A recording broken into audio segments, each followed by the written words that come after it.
예수님은 그리스도시요 살아계신 하나님의 아들이십니다.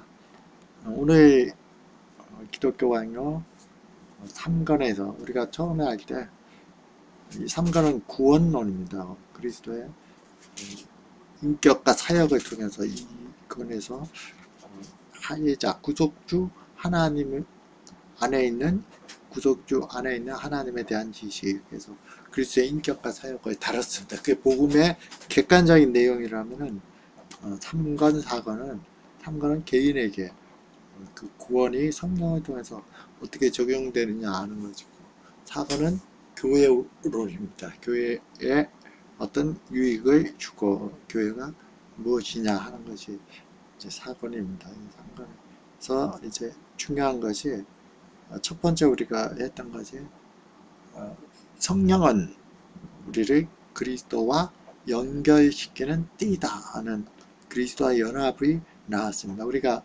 믿음을 통해서 아니면 믿음보다 논리적으로는 좀 더 앞서는 그리스도와 연합 속에 있지 않다면 그리스도로부터는 어떤 유익도 가질 수가 없습니다. 그리스도와의 연합 속에서만 그리스도께서 이 땅에 오셔서 그의 죽음을 통해서 그리고 부활을 통해서 획득하신 모든 우리를 위해서 대신하신 모든 공로를 그분의 인격 속에 가지고 있기 때문에 모든 영적인 축복들은 그리스도를 통해서 그리스도에게서 성령 안에서 성령을 통해서 우리에게 주어지기 때문에 성령을 통해 우리가 그리스도와 연합하지 않다면 깊은 인격적인 가운데 신비한 그 연합 속에 있지 않다면 우리에게 주어지는 모든 구원의 어떤 유익은 아무것도 없기 때문에 그리스도와의 연합이 첫 번째로 다루어졌다면 연합의 그 네 개의 주제 중에 마지막 주제가 성령의 사역의 목적은 믿음이다 이렇게 나왔습니다. 성령이 그리스도와 연합을 통해서 가져오는 것은 바로 믿음입니다. 그리고 지난번 강의할 때 믿음을 에서 믿음 첫 번째가 바로 소제목이 믿음의 목표는 그리스도다 하고 말했습니다. 믿음은 그리스도에 대한 믿음. 칼빈이 정의했듯이 삼위일체론적으로 그 전에 쭉 하나님의 심판뿐만 아니라 하나님의 그리스도 예수 안에 약속된 하나님의 자비하심을 일부 번역에서는 선하심으로 번역을 했는데 마찬가지입니다. 하나님의 자비하심, 그리고 그 자비하심이 신실하게 이루어지는 하나님의 성실하심, 진실하심, 이 두 가지에 대해서 많은 성경들을 예를 들고 믿음에 대한 정의를 했습니다. 칼빈은 그 믿음에 대한 정의를 아버지 하나님의 자비하심과 진실하심에 대한 참된 지식이며 그것을 아는 것이고, 그것은 예수 그리스도 안에 있는 예수 그리스도에 의한 약속의 그 근거를 두고, 그리고 그건 객관적이죠. 약속을 한 것이죠. 복음의 약속. 그리고 주관적으로는 다시 성령께서 우리의 지성의 그것을 머릿속에 그것을 깨닫게 해주고 또 마음속에 인쳐서 그 마음에 전 인격적으로 그것을 받아들이게 한다 하는 것으로 정의를 했습니다. 종교개혁의 가장 중요한 것이 믿음에 의한 의롭다함을 받는 이신칭의입니다. 그럼 이제 믿음을 했으니까 당연히 칭의가 나와야 되는데, 그것은 종교개혁의 루터파뿐만 아니라 개혁파도 가장 중요한 종교개혁의 어떤 천주교와의 구분의 가장 중요한 어떤 요소인데, 칼빈이 상당히 많은 분량을 지금 1, 2하고 해계가 3장입니다. 그 다음에 3장부터 4, 5, 6, 이 6개 장, 6장까지를 그리스도인의 삶을 달았습니다. 그리고 7장에 가서 칭의를 다룹니다. 여기서 대단히 중요한 의미를 갖습니다. 어떤 아마 야 이제 당시에도 벌써 아니 믿음으로만 의롭다함을 받는다면은 삶은 어떻게 돼도 그 구원을 받으니까 요즘에 많이 문제가 나오는 내용이죠. 그리스도인이 믿음이 있고 구원의 확신이 있다 하면서도 전혀 어떤 밖으로는 그리스도인 삶에 뭐 향기가 안 나는, 그러니까 그것은 무슨 성도들 뿐만 아니라 목회자, 신학자 뭐 요즘은 다 모두가 문제가 되고 있는 상황인데, 종교개혁 때도 벌써 그것이 로마 카톨릭으로부터 가장 큰 공격을 받는 것이었습니다. 사랑도 어떤 선행도 어떤 삶의 변화도 강조하지 않고 결국은 무율법주의자, 이제 율법 폐기전으로 나갈 것이다 하는 그런 어떤 비난을 많이 받았는데, 그것을 의식한 것도 있지만은 어떤 의미에서는 16세기의 종교개혁자들은 오늘날처럼 이렇게 구원론이 더 세부화되고 체계화되지 않았음에도 불구하고 매우 역동적이고 성경에 기반을 둔, 그리고 하나님 말씀에 따라서 역동적이고 그리고 다이나믹하게 개인의 어떤 교회의 그리고 사회와 국가를 개혁하는 어떤 역동성을 가졌습니다. 그런데 이제 어느 정도 안정이 되면, 항상 안정이 되고 편안해지면 나태해지기 쉽습니다. 어떤 의미에서는 보다 더 단순하고 역동적인 믿음이 16세기, 17세기 중반까지 도로테이가 1618년, 19년에 있었는데 도르트 신경이 나왔던 도르트의 한 17세기 중반 정도까지는 갔다마는 그 이후부터는 뭐 이러한 단순하지만 파워 있는 믿음이 식어졌을 때 사람들은 어떤 그 자기의 믿음의 근거를 어떤 경건한 신자들의 체험 속에서 찾는다든지, 아니면 좀 불안하니까 교리적으로 좀 더 이제 세분화하고 아주 다시 그 종교 개혁 때 비판을 했던 스콜라 철학, 스콜라 신학을 그대로 이제 17세기 정통주의에서 받아들여서 이제 체계화시키는, 뭐 체계화시키는 것이 나쁜 건 아닙니다. 그러나 그렇게 함으로 인해서 한쪽은 교리만을 강조한다 해서 죽은 정통이라는 말을 들었고, 또 하나는 신앙이 또 신학이 또 교회의 모든 어떤 생활이 어떤 경험적인 신앙 체험적인 말씀 체험적인 것을 심리학적인 것을 해석하는 것으로 전락해버리는 신비주의는 또 극단적인 경건주의로 양쪽으로 치달으면서 이제 17세기, 18세기 같은 계몽주의나 아주 대단히 큰 소용돌이 속으로 빨려 들어갑니다. 그 전에 이제 칼빈이 오늘 얘기했던 회개는 대단히 중요한 의미를 갖습니다. 회개하면 우리가 무슨 생각을 보통 갖습니까? 아마 춘천에서 지금 아주 크게 목회를 성공하신 그 목사님이 처음에 이제 이제 회개에 대해서 얘기할 때 자기가 회개를 하기 위해서 있는지 없는지를 뭐 일주일 내내 그냥 수없이 회개를 하고 그 자백 기도를 하고 그렇게 해도 나아진 게 없더라 하는 그 얘기를 하던데, 회개는 단순히 그렇게 어떤 그 자기 죄를 회개하는 기도를 하고 또 그것을 슬퍼하고 뭐 울고 하는 거기에만 있는 것이 아닙니다. 그래서 칼빈이 말하는 회개는 그리스도인의 삶 전체를 포함합니다. 몇 주간 설교를 했던 너희가 거듭나지 않으면 하늘 나라를 볼 수 없다. 거듭난다, 중생이죠. 칼빈은 회개를 중생과 동일하게 봤습니다. 그리고 이제 우리가 믿음의 생활을 한 다음에 믿음의 생활 이후에 그 믿음으로 의롭다함을 받으면 보통 이제 이 그리스도인의 삶을 성하라 그러죠. 이제 거룩한 삶을 사는, 그러니까 믿음 이후에 믿음의 결과로 인해서 성화의 삶을 사는, 이것도 역시 다 회개에 포함시켰습니다. 그것이 하나의 어떤 뭐 불연속성이 아니라 하나의 연속적으로 포함시켰습니다. 이것이 바로 칼빈이 가진 회개의 의미입니다. 복음 전체를 통해서 칼빈이 3장 19절에서 말했던 말 중에서 복음 전체는 두 가지의 어떤 내용이 이끌고 있는데 그것을 회개와 재용서로 얘기를 했습니다.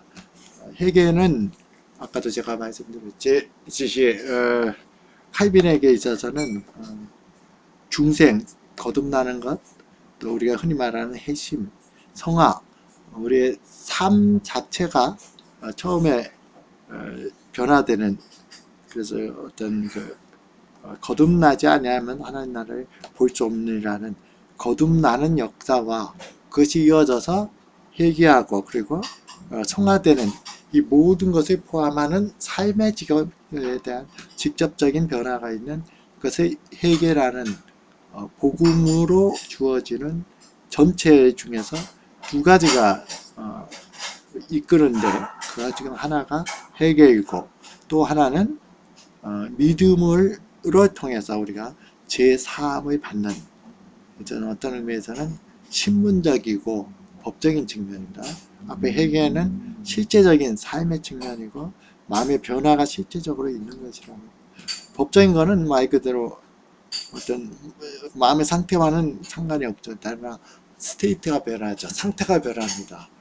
죄인이었다가 풀려나면 무죄가 되면 그 죄에 대해서 책임 안 지는 이 두 가지 면을, 이것이 구분은 되지만은 분리되지 않는 참된 어떤 의롭다함을 받는 믿음이 있다면은 그 믿음은 새롭게 된 중생된 사람이고 또 중생된 심령 속에서 이 회개의 삶이 더욱 깊어지는 것과 분리될 수 없다 하는 것이 아주 중요한 특징입니다. 우리가 거듭난다 또는 새로운 생명으로 태어난다, 너희가 어린아이와 같이 돌이켜 어린아이와 같이 되지 않으면 결탄과 하나님의 나라에 들어갈 수 없다 했을 때 무엇이 변합니까?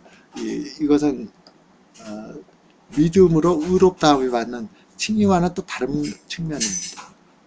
그 측면을 성경은 많이 그 내용이 나오지 않습니다. 우리가 거듭났을 때 새롭게 구원을 받았을 때 우리의 심령이 어떻게 변화되느냐 하는 것이 대표적으로 나오는 것이 에베소 4장 24절로 칼빈도 많이 회개에서 많이 인용을 했습니다. 하나님을 따라 의와 진리의 거룩함으로 지으심의 새 사람을 입으라. 이것이 바로 누구든지 그리스도 안에 있으면 새로운 피조물이라 이전 것은 지나가신 풀어 새 것이 되었다 하는 고린도 5장 10절이죠. 이것은 칭의를 얘기하는 것이 아니라 중생을 얘기하는 것입니다.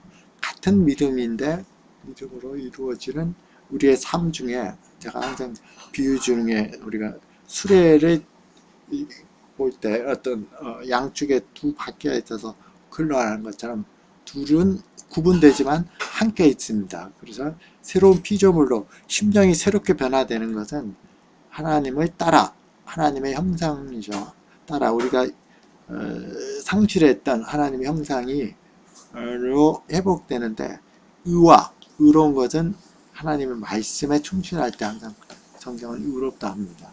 그래서 우리가 그리스도의 의로 의롭다함을 받는 게 아니라 실제적으로 하나님의 말씀에 충실하는 것, 의와 진리에 하나님의 말씀에 거룩함으로 지으심을 받는 새 사람을 입으라. 말씀과 진리, 진리는 참된 것이죠. 참된 거룩함으로 변화되는 것. 고린도서 1장 30절에서는 너희는 하나님으로 나서 그리스도 예수 안에 있고 예수는 하나님으로부터 나와서, 이게 중요합니다. 어떤 우리가 거듭날 때 어떤 성품을 갖느냐, 이 그리스도께서 우리에게 지혜와 의로움과 거룩함과 구원이 되셨으니 이것이 중요합니다. 그리고 중요한 것은 중생은 처음에는 어떤 의미에서 자기가 거듭나는 것, 태어나는 거에 자기가 간섭 못하는 것처럼 자기가 어떤 무의식 가운데 이루어집니다. 그것은 우리가 복음을 믿는 것은 딱 한순간에 되지만은 그걸 논리적으로 잘 따져본다면은 말씀이 성경 말씀이 물론 설교 시간도 될 수 있고 아니면은 다른 어떤 계기나 자기가 알고 있었던 성경은 다양한 방법으로 회심을 시키기 때문에 그 말씀이 자기에게 새롭게 다가오고 또는 아니면 다른 결심을 통해서 내가 회개 기도를 드려야 되겠다 하는 그런 것들을 유도할 수도 있고 어쨌든 심령의 변화를 주는 것 그것으로 인해서 복음이 참되게 믿어지는 믿음을 갖습니다. 그 믿음이 바로 그리스도의 의를 자기에게 있는 그리스도와의 연합이 있습니다. 칼빈은 이것을 순서를 이제 우리가 이것을 구원의 서정이라고 말하는데 로마서 8장 30절이라고 그러거든요. 또 미리 정하신 자를 부르시고 부르신 자를 의롭다 하시고 의롭다 하신 자를 영화롭게 하셨다. 이렇게 순서가 나오죠. 부르시는 것, 그래서 성경에서는 소명이라 그런다. 이 부르신다는 것은 두 가지 측면이 있는데 어떤 설교를 통해서 외적으로 말씀으로 부르십니다. 이것은 믿는 자, 믿지 않는 자 모든 사람에게 외적 말씀으로 부르시는 것은 어떤 구분이 없습니다. 우리가 성경에서는 비록 은밀한 하나님의 선택에 의해서 택자와 안택 그렇지 못한 사람이 하나님 입장에서는 돼 있지만은 모든 사람은 복음을 들어야 되고 복음의 대상이 됩니다. 누구도 예외가 없습니다. 그래서 외적 부르심은 보편적입니다. 누구에게나 전파됩니다. 그러나 똑같은 복음의 말씀을 들어도 또는 그 말씀이 자기 속에 있어도 그것이 다시 생각나면서 그 말씀이 참되게 믿어질 때가 있습니다. 그것이 바로 외적 말씀이 아닌 내적 말씀으로의 부르심이고 칼빈 이후의 개혁주의에서는 이 내적 말씀으로서의 부르심 이것이 바로 중생, 거듭남과 동일하게 봅니다. 그것으로 인해서 변화된 심령이 있을 때 왜냐하면은 지금까지 복음이 안 믿어졌고 들어도 한쪽 귀로 흘러지고 봐도 알지 못했습니다. 그러나 성령께서 감동을 주고 내적인 말씀의 사역을 통해서 거듭나게 할 때, 중생하게 될 때 그것이 밖으로 드러나는 가장 중요한 배제가 바로 믿음과 회개로 드러납니다. 안 믿어졌던 믿음, 복음이 이제는 기쁨으로 받아들여지고 내 자신을 향하고 내 자신의 어떤 것을 추구하던 것에서 회개, 회심은 한마디로 하나님께로 전적으로 돌아서는 것을 말합니다. 방향을 돌아서는 것을 말합니다.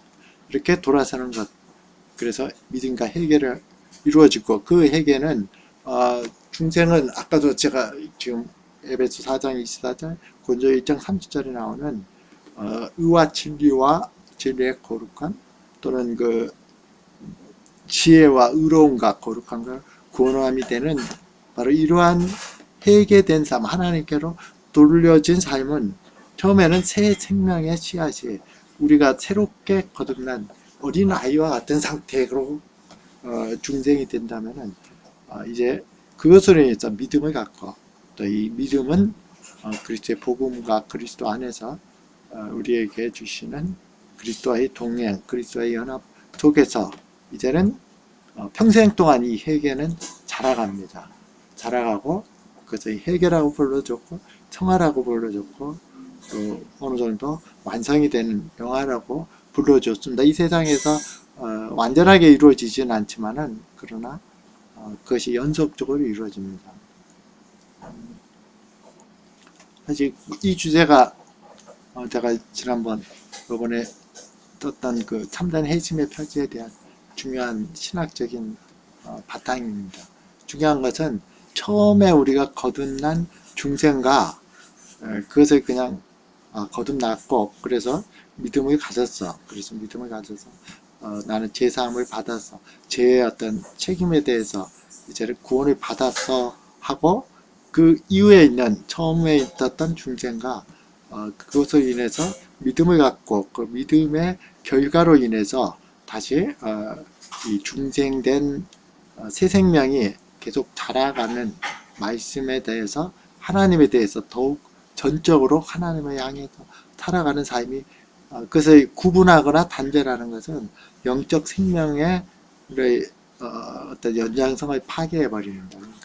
그러니까 믿음 따로 생활 따로 되는 것이 이제 이 16세기 이후에 17세기 중반 후반으로 갈수록 그것을 계속 단절시켜 버립니다. 요즘은 많은 교의학에서는 회심하면은 그냥 회개와 믿음, 인간의 어떤 회개와 믿음 속에서 회심을 단속해버리고, 중생은 또 중생 따로, 회개와 믿음은 회개와 믿음 따로, 그리고 칭의는 칭의 따로, 성화는 성화 따로, 서로 연관은 된다 하지만은 다 구분해 놓으니까 자기의 믿음을 이 전체의 삶 속에서 같은 성경이 이끄는 것을 보지 못함으로 인해서 이것이 단절되는 것이 상당히 아쉬운 면입니다. 그렇지만은 칼빌은 그렇게까지 구별을 하지는 않았습니다. 중생을 새롭게 거듭나는 것을 그냥 회개와 똑같이 봤습니다. 그리고 그것이 계속 평생 동안 이루어진다. 물론 처음 태어나는 게 계속 태어나지는 않겠죠. 처음 태어나는 것을 포함해서 그것이 평생 동안 이루어지고, 칼빈은 그 순서를 이후의 신학자들은 좀 다르게 봤지만은 그것이 뭐 중요한 의미는 아닙니다. 믿음으로 인한 회개, 믿음으로 인한 중생으로 봤습니다. 믿음에 의해서 중생이 이루어진다 하고 봤는데, 어떤 의미에서는 아까 제가 말씀드렸듯이 말씀이 믿어지고 말씀으로 인해서 자기 심령이 변해서 말씀을 보는 눈이, 말씀을 듣는 귀가 자기 영혼 속에 새롭게 거듭나게 되기 때문에, 믿음을 갖기 때문에 우리가 처음에 어떤 나오는 중생은 믿음보다 선행하는 것이 논리적으로 맞습니다. 동시에 일어나도. 그러나 회개는 분명하게 어떤 의미에서는 믿음의 결과로 보는 것이 칼빈의 견해이기도 하고, 이후에 신학자인 헤르만 바빙크도 마찬가지입니다. 믿음이 없다면 어떻게 하나님께로 돌아설 수가 있습니까? 하나님이 누구신지도 모르는데 하나님께로 어떻게 돌아설 수 있습니까? 그리고 회개는 죽임과 살림으로 되어 있습니다. 많은 사람들이 어떤 카톨릭에서도 그렇고 당시에 어떤 그 이후에 어떤 청교도 신학에서도, 청교도의 어떤 그는 이미 뉴 잉글랜드에서 정착하고 할 때는 교회의 어떤 정회원으로, 일종의 그 등록 회원이 아니면은 사회생활에 제한을 받습니다. 여러 가지 모든 혜택을 못 받습니다. 처음에 그들은 다 어떤 의미에서는 신앙 때문에 갔기 때문에. 그런데 교회의 어떤 정회원이 되기 위해서는 자기의 회심 경험을 대중한테 얘기를 해야 됩니다. 그 질문을 받으면 질문에 답하고, 그에 대해서 목회자와 장로들의 당회원들이 참되게 회심했느냐 하는 것을 이제 결정을 해서 정회원으로 받아줍니다. 근데 거기서 중요한 요소 중에 하나가, 회심의 과정 중에 하나가 어떤 극도의 어떤 지옥에 갈 것 같은 공포를 느꼈다가 복음의 말씀 때문에 평안해지는 것, 이것이 아주 중요한 요소로 말을 하는데, 사람에 따라 틀리죠.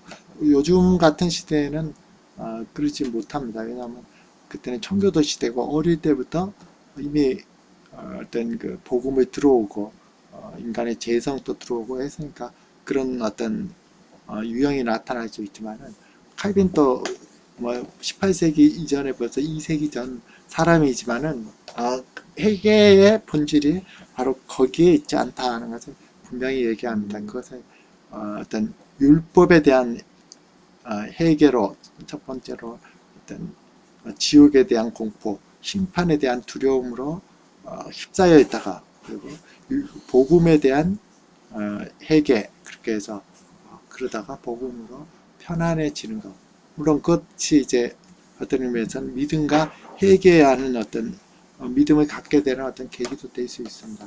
그러나 중생이라는 새 생명으로 거듭나서 그리고 나서 이것으로 인해서 그 결과로 인해서 참된 믿음을 갖고 의롭다함을 받는 그 믿음에서 나오는 중생으로 같이 연결되는 회개는 칼빈이 로마서 6장을 들어서 얘기했고 이후에 많은 경건한 개혁파 신학자들도 동조한 것처럼 죽임과 살림은 바로 그 어떤 그 극도의 공포와 또 평안의 그 어떤 심리적 변화에만 있는 게 아니라 자기의 전 삶이 하나님을 향해서 그리스도의 영광으로 향하는 것이 그것이 더욱 깊어지는 게 회개인데 그것이 그런 마음의 성향으로 변하는 거지 작은 처음엔 씨앗으로 인식하지 못할 정도지만 이미 마음의 성향이 그것으로 변하는 것이 거듭나기 때문에 거의 두 가지가 있습니다. 한 가지는 죄에 대해서 죽는 것입니다. 자기의 죄에 대해서도 민감해지고 죄에 대해서 스스로를 돌아보고 그리고 그 중심에는 교만이 겸손으로 바뀌는 것이 핵심적인 내용입니다. 신앙생활이 깊어지면 깊어질수록 더욱 겸손해진다는 것. 내가 이전보다 훨씬 더 많은 죄를 인식하고 있고 시편에 나오는 다윗처럼 주의 율법이 아침마다 또는 저녁마다 내 마음의 양심을 가르친다 하는 그런 믿음으로 계속 성장해가겠다면 참된 회심으로 죄에 대해서 죽는 그런 삶이 있다는 중요한 증거가 됩니다. 또 하나는 하나님의 의에 대해서 사는 것. 그것이 바로 로마서 6장에 나오는 회개의 가장 중요한 본질입니다.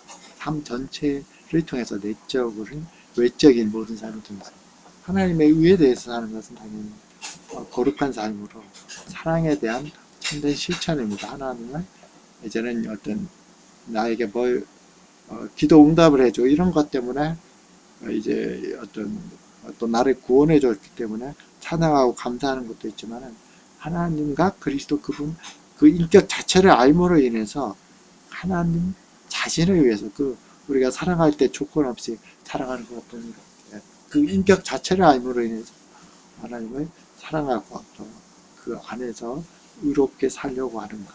이웃에 대한 사랑도 역시 이웃이 나에게 해준 만큼 또는 나의 어떤 유익, 내 자랑, 내 어떤 정욕, 야망 이런 것들을 위해서 이웃을 이용하는 게 아니라 이웃 그 자체를 위해서 사랑하는 것으로 넓어지는 것. 이것이 바로 하나님의 의에 대해서 사는 것이고 이것이 넓어지면 것이 바로 회개의 삶이고 중생의 씨앗은 그러한 마음의 성향이 하나의 보이지 않는 씨앗으로 우리에게 심어진 것. 그것이 바로 중생입니다. 그리고 그것은 우리가 죄의 결과, 또 죄의 책이라 그러죠. 죄의 어떤 형벌, 이것으로부터 믿음이 그리스도의 의를 힘입어서 의롭다함을 받아서 거기로부터 해방된 것과 함께 이 세상 속에서 로마서 6장에서 많이 강조하는 것이 우리가 회심을 하고 또 아무리 거룩한 삶을 살아도 어떤 죄에 빠지고 유혹에 빠지기 쉽고 또 그런 삶을 삽니다. 그것을 완전하게 살 수 있는 사람은 아무도 없습니다. 그럼에도 불구하고 죄가 우리를 지배하지는 못합니다. 다른 말로 한다면 죄가 그리고 어떤 제약된 삶, 어떤 특정한 죄와 악이 그것이 우리를 이끌고 지배하지는 못한다는 것입니다. 성령과 그리스도 안에서 회개의 삶은 그리스도의 의에 대해서 죽고 살고 하나님의 죄에 대해서 죽는 삶이기 때문에 어떤 늘 시험을 당하고 기회만 있으면은 또 다시 우리가 회개할 일들이 계속 생기지만은 그럼에도 불구하고 죄가 우리를 지배하지 못하는 그러한 삶을 살아나간다 하는 것. 이 중생으로부터 이루어지는 회개 그리고 성화, 이것은 하나의 연속적인 과정으로 우리는 이 삶이 그리스도와 동행하는 삶 가운데 자기에게 깊어지는 것, 이것이 바로 회개의 본질적인 요소입니다. 이런 것이 가장 핵심적인 칼빈에게서 또 나타나는 회개입니다. 사실 더 많이 다룰 수 있는 어떤 그렇다면은 히브리서에 나오는 한번 하나님의 은혜를 맛보고 다시 배교한 자는 구원받지 못한다든지 아니면 뭐 그런 몇 구절에 대한 칼빈의 중요한 해석들이 나오는데 그것은 시간 관계상 오늘은 생략하고 기회가 되면 그 시간에 다시 할 수 있도록 하겠습니다. 중요한 것은 우리의 삶에 있어서 정말 중요한 것은 칭의와 어떤 성화와의 관계가 중요한 것이 아닙니다. 어떤 의미에서 내가 의롭다함을 받으면 당연히 어떤 거룩한 삶을 산다 이렇게 얘기하지만 우리가 조금만 돌아보면 다 그렇게 못 삽니다. 어떤 의미에서는 핵심, 회개는 우리의 삶 전체가 우리의 구원 전체가 하나님께로 돌아가는 어떤 믿음으로 의롭다함을 받는 어떤 한 사건, 어떤 단회적인 어떤 자기에게 있었던 순간적인 경험, 뭐 이런 것이 분명히 있지만은 그 전체는 하나의 과정입니다. 그리고 그 믿음은 자기의 결단이 아니라 성령을 통해서 자기의 내적인 말씀을 통해서 거듭나게 함으로 인해서 전에는 알아듣지 못했던 진리로 알아듣지 못했던 복음이 참된 진리로 받아들여진 것이고 그리고 그 믿음을 가진 성도의 특징은 거듭난 그 씨가 자라나기 때문에 의에 대해서 살고 또 죄에 대해서 죽는 삶이 더욱 깊어지고 이것이 자기의 전 삶을 억지로가 아니라 성령의 감동과 그리스도의 동행 가운데 넓어지고 깊어지는 이렇게 단순한 핵심 전체의 삶이 우리의 삶이 되어야 됩니다. 그러지 못할 때는 자기의 믿음을 옛날에 영적 기도했던 하나 또는 옛날에 어떤 말씀을 체험했던 그 하나에만 의존을 한다는 것은 대단히 위험합니다. 지금은 전혀 그런 생명력이 없는데 한 옛날에 어떤 핵심 체험을 했던 하나의 그걸 가지고 또는 그 어떤 영적 기도를 했던 어떤 그거 하나 가지고는 그게 과연 중생을 통한 믿음인지 자기 개인적인 그냥 결단의 믿음인지 그걸 보장 못합니다. 지금 제가 말씀드린 것처럼 새 생명의 씨앗이 있다면은 참된 의롭게 되는 복음을 믿는 믿음이 있기 마련이고 그 결과로 인해 나오는 것은 그 새 생명의 씨앗의 성향이 자기 마음을 지배하는 것이 나옵니다. 누구도 완전하지 않고 죄를 지을 수 있습니다. 큰 죄, 작은 죄 다 지을 수 있습니다. 그러나 그 성향이 하나님의 의에 대해서 살고 그리고 죄에 대해서 죽는 삶이 더욱 깊고 넓어지는 것 이것이 우리가 세상 속에서 하나님이 금방 데려가지 않고 천국 백성으로서의 준비를 위해서 이 세상 속에서 살게 하는 의미이기 때문에 이것이 우리 삶을 점검하고 이끄는 것이 중요합니다. 기도드리겠습니다. 살아계신 아버지 하나님, 회개의 삶, 우리에게 새 생명의 씨앗이 심어지는 중생을 통해서 또 그 하나님의 은혜로 인해서 이제는 복음이 믿어지고 의롭다함을 받아 죽음과 심판으로부터 해방된 바로 그러한 성도의 삶은 새 생명의 씨앗의 어떤 열매가 계속적으로 자라가고 맺어지는 죄에 대해서는 더욱 죽는 삶, 자신의 교만과 자신의 어떤 자랑과 이런 것들이 겸손으로 변해지고 하나님 앞에 언제나 찬양과 감사를 드리되 자기가 한 모든 일들이 하나님으로 닿았음을 알기 때문에 무익한 종으로 자기를 여길 줄 알고 이웃에 대해서는 하나님의 의에 대해서 사는 하나님을 참되게 사랑하는 하나님 그 인격 자체를 그리스도 인격 자체를 사랑하고 이웃을 자기 유익과 자기 정욕과 자기 야망을 위한 어떤 수단이 아니라 이웃 자체를 위해서 사랑하는 데까지 나가는 이런 복된 삶을 그리스도 예수 안에서 동행하는 주님과 동행하고 성령의 충만함으로 살아가며 우리의 장래 그리스도를 얼굴과 얼굴을 대하여 만나는 그 기쁨의 순간까지 우리가 이 믿음의 경주를 함께 힘차게 그리스도 안에서 나아갈 수 있도록 우리를 인도하시고 역사에 주옵소서. 예수 그리스도의 이름으로 기도드렸습니다. 아멘.